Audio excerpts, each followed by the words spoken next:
মার্কিন হামলা, অর্থনৈতিক নিষেধাজ্ঞা এবং দীর্ঘ সংঘাতের ধাক্কা কাটিয়ে ইরান আশঙ্কার চেয়েও দ্রুত নিজেদের সামরিক সক্ষমতা পুনর্গঠন করছে বলে জানিয়েছে মার্কিন সংবাদ মাধ্যম সিএনএন।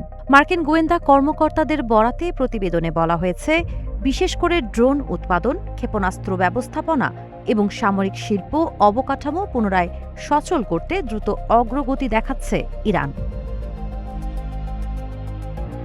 প্রতিবেদনে বলা হয়, এপ্রিলের শুরুতে শুরু হওয়া ৬ সপ্তাহের যুদ্ধবিরতির সময়কে কৌশলগতভাবে কাজে লাগিয়েছে তেহরান।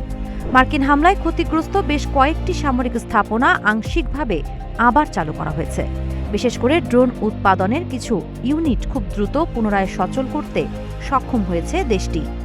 অথচ যুক্তরাষ্ট্রের ধারণা ছিল ইরানের সামরিক শিল্প ঘুরে দাঁড়াতে আরও অনেক বেশি সময় লাগবে।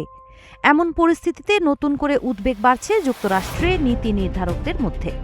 সম্প্রতি মার্কিন প্রেসিডেন্ট ডোনাল্ড ট্রাম্প সতর্ক করে বলেছেন, ইরান শান্তি চুক্তিতে রাজি না হলে যুক্তরাষ্ট্র আরও বড় ধরনের হামলার পথে যেতে পারে। যদিও আলোচনার সুযোগ দিতে আপাতত অপেক্ষা করার কথাও জানিয়েছেন তিনি।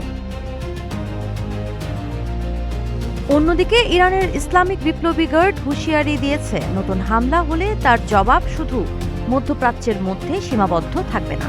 সামরিক বিশ্লেষকদের মতে, সাম্প্রতিক হামলার পর ইরান নিজেদের দুর্বলতা বুঝতে পেরে এখন প্রতিরক্ষা ব্যবস্থাকে আরও শক্তিশালী করার দিকে জোর দিচ্ছে।